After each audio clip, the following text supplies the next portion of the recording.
Hello everyone and welcome to another Edit With Me Wednesday. Today we are going to be looking at this photograph. Now the first thing I always do when I edit my images is I apply my preset. So we shall go here. And now I think I want to make this image a bit more central. I feel it gives a nicer look to the image.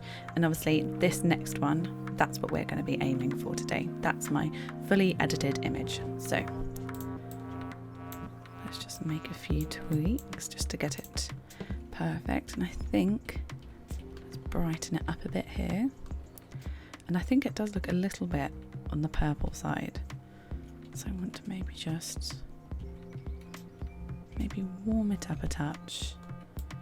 Bring down the purples here. Now I feel that I look a bit in shadow just here.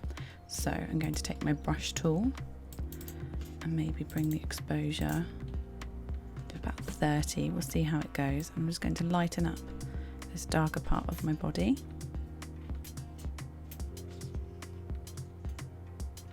Maybe my hair too. And then let's see about that. Let's bring down the highlights on my shoulders.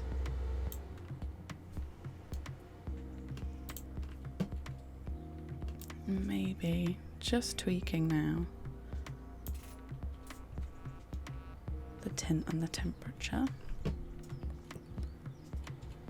And as you can see, almost identical. That was a pretty quick edit today. Some of them are quicker than others and some of them are much longer, but this was a really simple, easy one to do today. So yeah, there you have it.